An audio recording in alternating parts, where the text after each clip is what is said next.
está en la línea telefónica y tenemos contacto con el maestro Iñaki Blanco, quien por ese entonces, hace 8 años, era el fiscal del gobierno del estado de Guerrero, y a él le tocó en primera instancia hacerse cargo de toda esta investigación. Después ya esto fue atraído, dadas las circunstancias y la envergadura, por las autoridades federales. Iñaki, te agradezco mucho, maestro Blanco, que nos permitas entrar en contacto contigo, y para nosotros es muy valioso tu punto de vista sobre todo esto que está volviendo a surgir en relación con la poca confiabilidad que está teniendo el informe que dio a conocer el gobierno que encabeza Alejandro Encinas. ¿Cuál es tu opinión, Iñaki? Buenas tardes. Pepe, buenas tardes. Un gusto estar contigo y todo tu auditorio. Mira, yo comenzaría diciendo que hay que ser sumamente cuidadosos en el análisis del caso y tener claridad en lo concerniente a las funciones de la COVAC y de la Unidad Especial para la Investigación y Litigación del mismo. La COVAC, Pepe, no investiga, por el contrario, coordina esfuerzos, se allega de datos y los aporta al Ministerio Público de la Federación. En general, impulsa acciones para el esclarecimiento del caso y asiste a las víctimas. Independientemente, Pepe, respecto a los denominados pantallazos, me parece que lo importante no es el contenido, los metadatos y la autenticidad de los textos, sino su procedencia o su fuente. Se trata de meros pantallazos, esto es, de fotos o tomas de los equipos que contenían los textos a manera de imagen. Aún habiendo tenido acceso a los equipos que pudieran contenerlos, debe especificarse si se contó con autorización de los dueños o si la extracción derivó de una orden judicial, dado que si no fue así, carecen de validez para efectos procesales. Las pruebas, Pepe, no solo deben verificarse, también debe establecerse su procedencia legal. Debe dictaminarse si el formato, el tipo de iconos y de letra existían en 2014, así como si el lenguaje empleado por los interlocutores coincide con los denominados chats de Chicago, los que obtuvo la DEA, aunque a simple vista todo parece indicar que no hay correspondencia. Así las cosas, pues yo te diría que estos chats no son producto, parece ser, de una extracción o intervención legal de comunicaciones. Esto es, que se hayan obtenido habiéndose cubierto el procedimiento previsto por el marco jurídico aplicable, y por lo mismo estarían afectados de nulidad. Hoy sabemos que no eran parte de la indagatoria ministerial y que no hubo forencia sobre los mismos, por lo que cabe preguntar quién los obtuvo y cómo. Esto hace añicos el informe de Alejandro Encinas. Yo creo que al menos pues lo deja ahí en tela de juicio, pero si me lo permites quisiera abundar un poco en otros aspectos que el GIEI no se pronunció. El GIEI no se pronuncia por cuanto hace al proceder doloso y faccioso del hoy exfiscal Gómez Trejo, que como tú sabes en algún momento fue parte de ese grupo. A este señor Pepe yo lo voy a denunciar porque ocultó datos al juez que le requirió un orden de aprehensión en mi contra. Esto es, todos los antecedentes del caso. La investigación que llevó a cabo la Fiscalía del Estado muchos meses antes del 26 y 27 de septiembre de 2014, lo cual permitió conocer la estructura, las zonas de influencia y el modus operandi de los Guerreros Unidos. Nosotros encontramos fosas, osamentas, le aportamos a la PGR y al CISEN números telefónicos, direcciones, nombres, y esto propició también el desmantelamiento de un narcolaboratorio y detenciones y consignaciones de miembros de los Guerreros Unidos. Este señor Gómez Trejo tampoco le hizo saber al juez que, contrario a lo que sostiene el testigo colaborador Juan, al que se le da credibilidad en ciertas cosas y en otras no, en el sentido de que yo recibía también dinero de los Rojos, esto es el grupo antagónico a los Guerreros Unidos, pues no le dijo que, en colaboración con la Policía Federal, en aquel entonces nosotros detuvimos a más de 100 integrantes de esa organización delictiva y que las diligencias sirvieron para proceder penalmente contra muchos de los mismos. Tampoco le hizo saber que, derivado de la investigación de la Fiscalía del Estado, se consignó a José Luis Abarca por el caso Hernández Cardona, algo que fue parte del informe más reciente del licenciado, del subsecretario Encinas.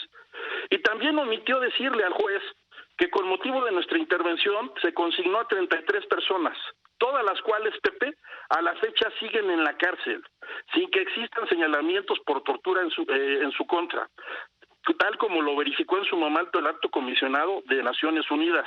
Tampoco le hizo saber que rescatamos la madrugada del 27 a 68 estudiantes, que detuvimos a 2 integrantes del grupo conocido como Los Bélicos, cuya identidad de todas sus integrantes también la reveló la Fiscalía del Estado a la PGR.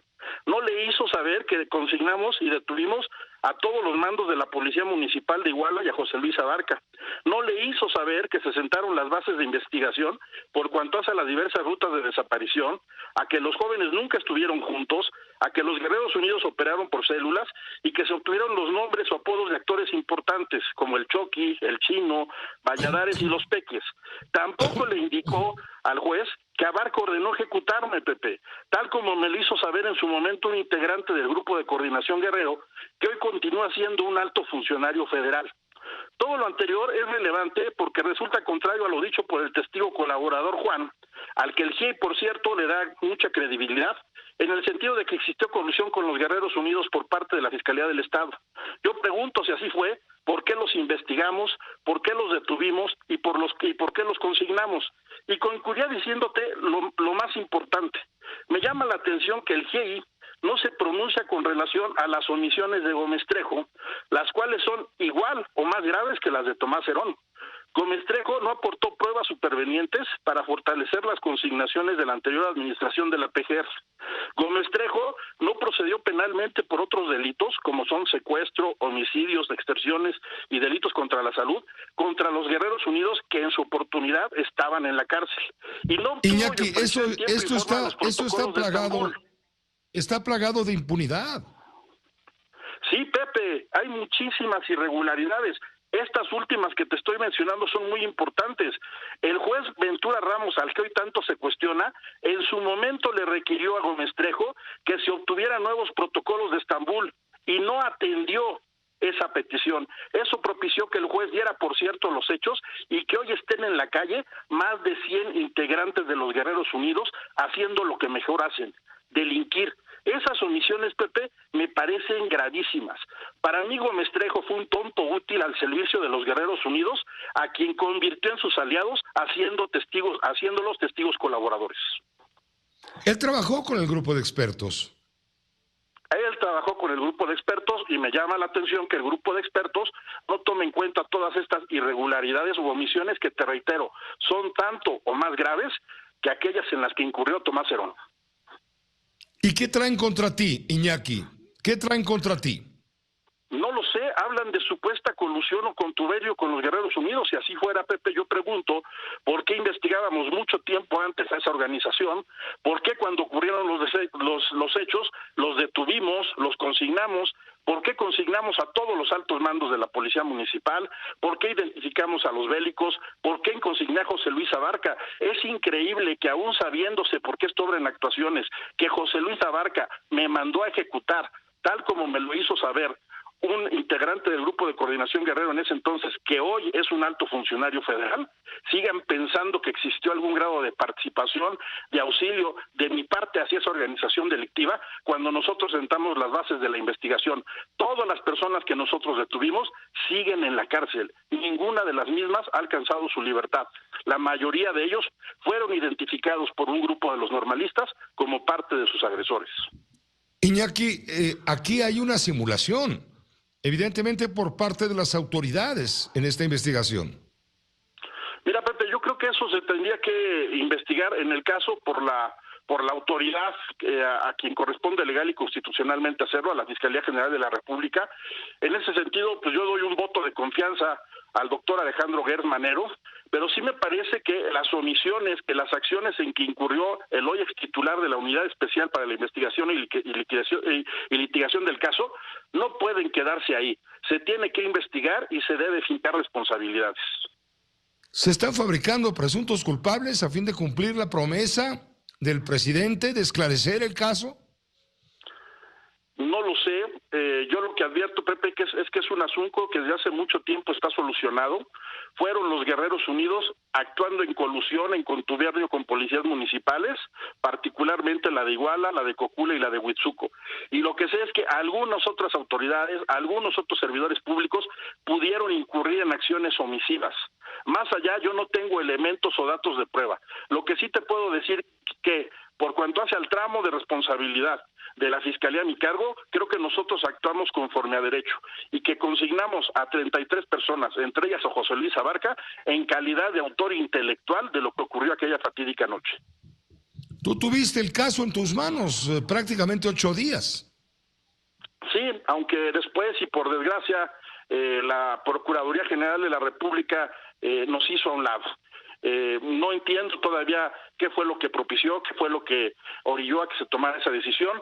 En ocasiones he pensado que este asunto desgraciadamente se ha politizado y que de algún modo se ha buscado cómo capitalizarlo política y electoralmente. Ahorita hay una disyuntiva, ¿no? Entre la verdad y el ocultamiento. ¿Cómo ves? Es correcto, pero yo soy un convencido de que la verdad tarde o temprano siempre se abre camino. El tiempo no es un velo piadoso que todo lo cubre, Pepe. Pues te agradezco mucho, Iñaki, maestro Blanco, que nos hayas permitido estar en contacto contigo. Esto vuelve a atizar el fuego, desde luego, y lesiona la credibilidad del informe dado a conocer por el subsecretario Encinas, a quien tanto defiende el presidente. Yo respeto el punto de vista del señor presidente, no cuestiono, no soy quien para cuestionar el proceder del subsecretario Encinas. Te repito, yo doy un voto de confianza a la Fiscalía General de la República, entiendo y tengo presente cuáles son las funciones de la COVAC.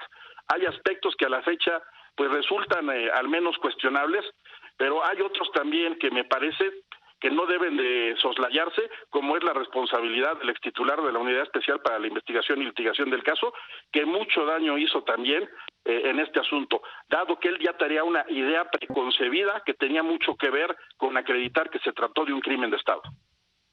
¿Crees tú que pueda reactivarse una orden de aprehensión en tu contra? No lo sé, Pepe, pero estoy seguro de que mi proceder siempre ha sido apegado a derecho. Soy un hombre de leyes, ahí están las pruebas de todo lo que hice. Reitero que si yo en algún momento se dice tuve algún grado de colusión o contubernio o participación con organizaciones delictivas, pues no entiendo por qué las investigaba, por qué le entregué información al CISEN, por qué le entregué información a la Policía Federal, por qué le entregué información a la PGR. Eso era tanto como ir a meterse a la cueva del lobo. ¿Y por qué los detuve? ¿Por qué los consigné? ¿Y por qué siguen a la fecha todos ellos en la cárcel? ¿Y por qué siempre que puedo doy la cara, Pepe? Doy la cara ante los medios y así también estoy dispuesto a darla cuantas veces sea necesaria ante las autoridades correspondientes. Sí, porque te están involucrando en acciones de encubrimiento, de negación de la justicia, en fin, en el extravío de videos grabados por las cámaras del Palacio de Justicia, de todo esto, de encubridor. Ese tema del extravío de los videos, por Dios, hoy se sabe que quien dio la orden de destruir esos videos fue la entonces titular del Tribunal Superior de Justicia del Estado de Guerrero. Eso lo reconoció esta persona. Yo creo que tampoco es válido tergiversar, tampoco es bueno abrir paso a las posturas cegadas o parciales que confunden a la opinión pública, que confunden a los medios, que revictimizan a las víctimas directas y indirectas y que lo único que buscan es cómo desacreditar a las instituciones y a las personas. En el caso, repito, fuimos la única autoridad, y no sé si hay alguien que me pueda decir algo en contrario, que hizo algo por los jóvenes aquella noche.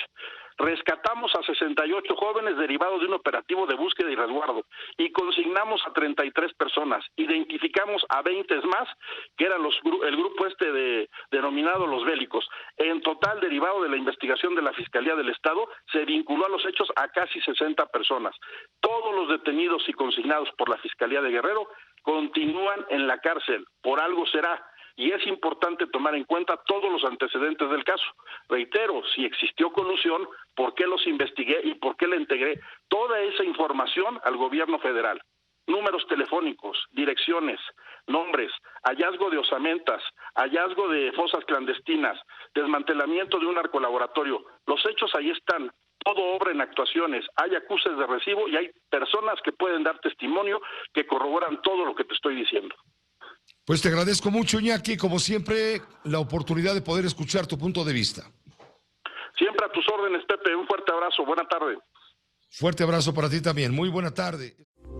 Esta fue una producción de Grupo Fórmula. Encuentra más contenido como este en radioformula.mx.